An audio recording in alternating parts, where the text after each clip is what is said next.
Hello, ladies and gentlemen. Eddie Marcus here, spokesman and advocate of basic human rights for all people.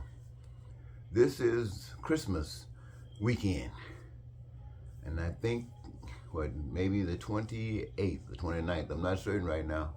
For the past several 8 days, I've been under the weather, and I've had heavy thoughts on my mind, thoughts that have to do with the answers that I've been searching for, answers that were good enough and sufficient enough for me to share with you. And here, my friends, are questions that I've been asking.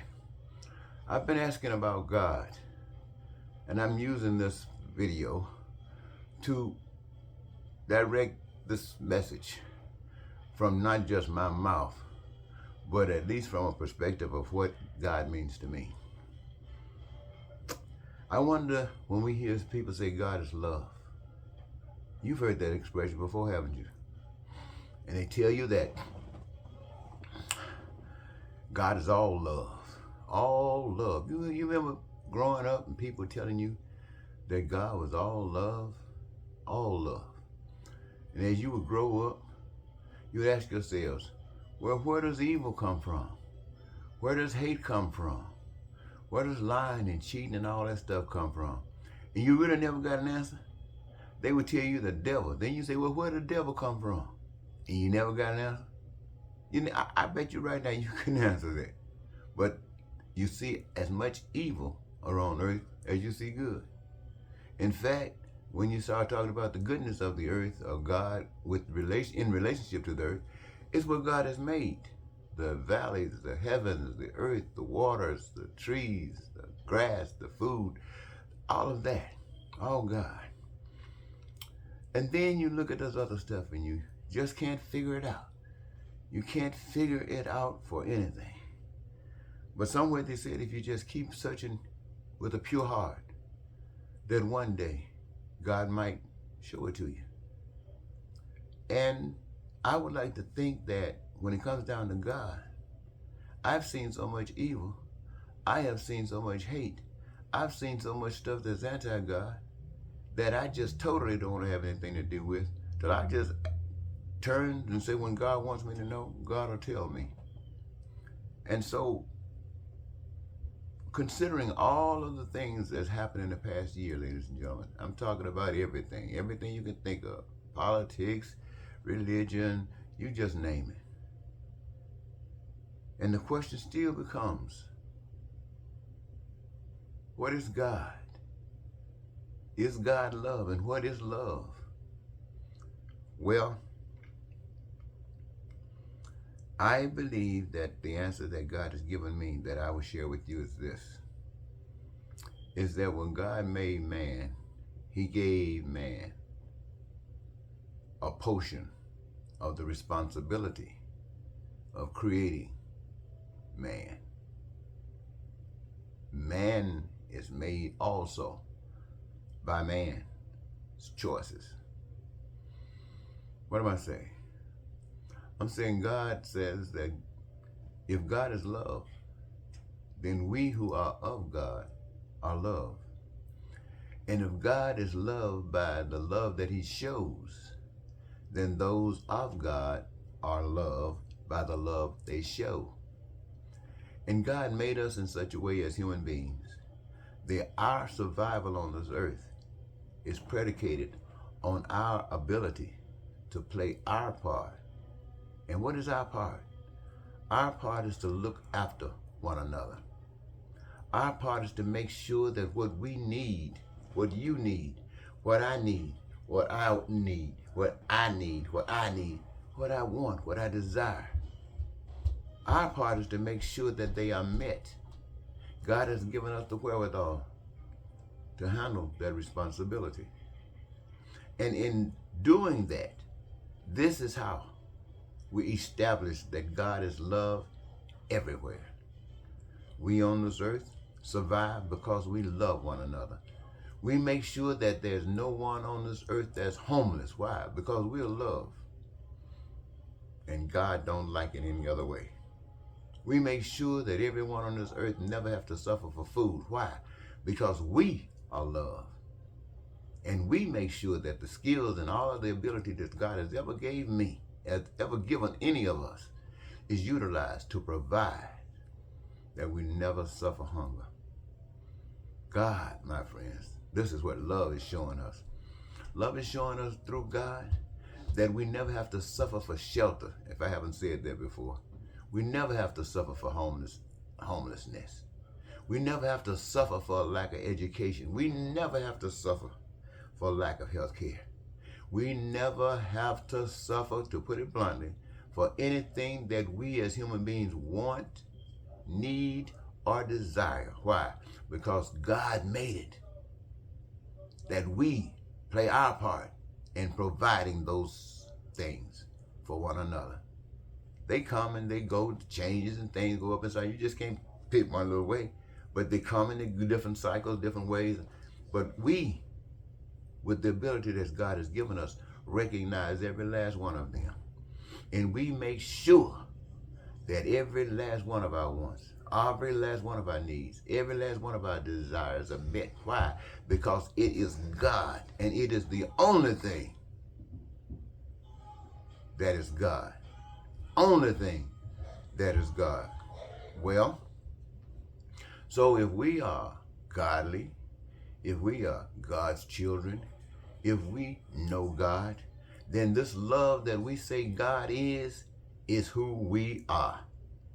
That's what God is, who we are. But now, I ask you something. How do you feel? Do you feel like you're godly? Do you feel like a child of God? Let me tell you things that distracts and exposes you and us from being godly. We lie, we cheat, we steal, we hate, we're racist, we're bigots, we murder, we kill, we go into war, we do all of this stuff that takes away from life. Even if it works for war that destroys everybody else, it is hell. That exposes the ugliness that people want to connect with God, and it is not God. It is not God. So do you say, well, we go to church, doesn't mean a thing. We read the Bible, doesn't mean a thing. Until you can look after one another and make sure that human beings, brothers and sisters, are always smiling at each other because they care about one another, and if they see any pain coming from anywhere to anybody, it's over. Because love ain't having it. But the fake, the crook, is having it all over the place. Now you look out through the world, what do you see? What do you see? Wars going on. Hatred, bigotry, racism, all over the place.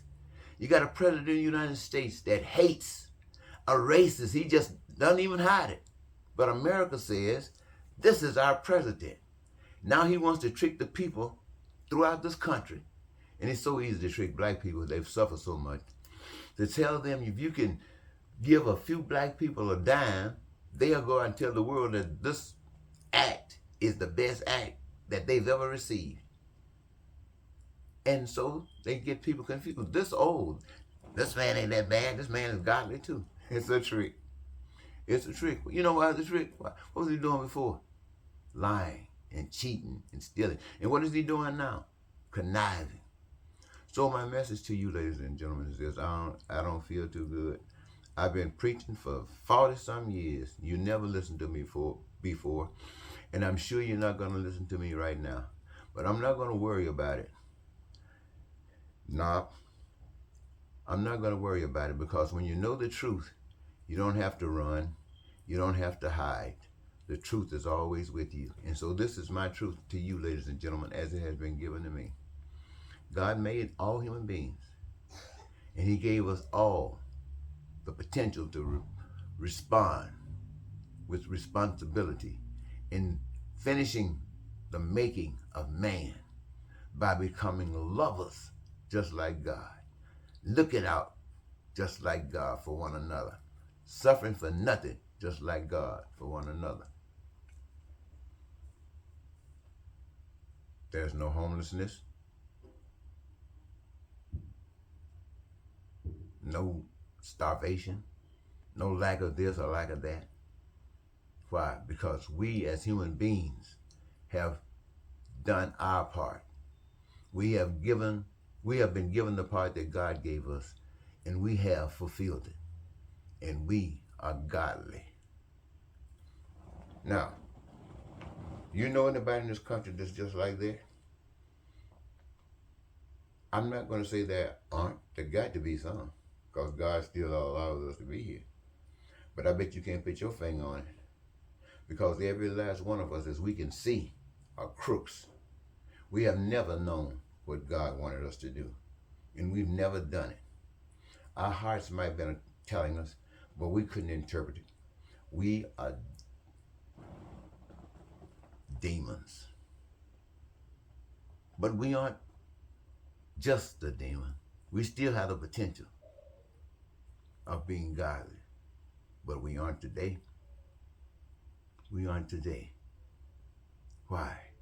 Because hunger, starvation, killing, war, all of these things go on. And what is it all about? Lying and not knowing the truth? Using money to make us somebody? That's not God. That's the anti-God. And so as far as we know, this whole world basically is built outside on the anti-God. Every state, every nation, and mostly every people on the face of the earth are anti-God. So you go ahead and celebrate your birthday of God, birthday of Christ. You do all that kind of stuff you want. It doesn't mean a darn thing. If you want to know what being a child of God is like, it's using the responsibility that God has given you to finish the making of we, humans, into God-like figures. That means no lying, no cheating, no stealing, no killing, no terror, no war, no politics, no this, all of that stuff. It's hell. We on this earth are living in hell. We have the potential to change this hell to heaven. But right now, it is straight up hell. And as far as I can see, based on what I'm just sharing with you, I have not always known this. I had to fight with this. I've been through some struggles just the past several days trying to interpret what the message has been given to me. The message is, God is. And if we are godly children, you know us by knowing what God is, because we are the expression, the visible expression. We are the human expression of God. What that means, we suffer for nothing because we love. And we utilize that love that God has given us to provide for one another all their needs, their wants and desires. God does not allow any of us to suffer for nothing. And wherever suffering takes place, it's because God is absent. God is absent everywhere. God is absent in America. God is absent in the White House. God is absent in the governments, not just ours, but everything. I'm talking to you, ladies and gentlemen, because I got a little seriousness. I mean, I've been looking for this for a long time. I got 5 brothers.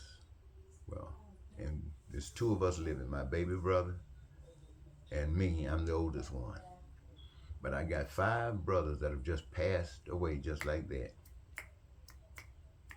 And all of us have always wondered about God. We've always wondered about love, not knowing. I'm not going to say that you don't know, but I can say that I look around, I don't see the expression of God beyond the ground I walk on, beyond the air I breathe, beyond my ability to see, beyond my ability to think. Outside of that, I don't see no God. God is asleep. Am I the answer to your prayer? Are you the answer to my prayer? If we're not, we are definitely a full task force for Satan. So black people, I'm going to say this to you. You've been telling yourself that you are the first children, God's first creation. You've been telling yourself that as if it's supposed to mean something. Yeah, it might, but this is what we see happening. Trump just went down to Mississippi. I'm from a little town called It'll Be in Mississippi. We got a black band, well, a college there named Mississippi Valley State University. And I heard that Mississippi Valley State has been invited. It has been invited to Trump's inauguration. It's black people. And Trump wants to trick the world by saying he can get people who are rich to go fund to get a whole bunch of black people to come to Washington and make him look like the nation is just in love with him, and in love with him, and in love with him. They'll pay all that money to get black people, so black people, and it says one thing, he has tricked the black people. But it's nothing new. They've always been tricked. But now they're basically bought and sold. If they go, in fact, this is what I'm going to put it like. The inauguration day, when that day comes, it won't be about love. It won't be about God. It'll be about Satan. It'll be about hell. And it'll be about all of those who've turned their back on God. And I know many of you today think that you got your mind on God, and what I'm telling you must sound stupid, and there's no way you turn it loose. And I know you won't turn it loose. Why? Because you don't know God. If you knew God, you'd put your faith in God. If God can take a lame man and teach him how to walk, if God can take people with no legs and give them legs, if God can take a dead man and bring him back to life, and then you sell your soul out for 50 cents. You sell your soul out. You only do it because you don't know God. But don't blame it on God. God has done God's part. We have the responsibility. We have the responsibility of meeting the needs, the wants, and the desires of one another to the degree that God can be proud. And when God is proud, we are proud. And if that ain't happening, we are in hell. So I was in there in the bed. I think I'll go back and lay down now. I just wanted you to know that this is probably it. Michael Jackson said, this is it. So I can really see today, this part in time, as this is it. For those of you who know God or want, change that. For those of you who want to know God, I've tried to give you a picture of it for you to use as you see fit. But I can tell you right now, you don't know God. And calling yourself a Christian don't mean one thing. Being a preacher doesn't mean one thing. Scripture without action doesn't mean one thing. Rich means you're a demon. Looking out for yourself and power means you're a demon. Because that's what you are. Christians know, or should I say, God's people know where the power is. It's with God. And everything else is a lie. Thank you.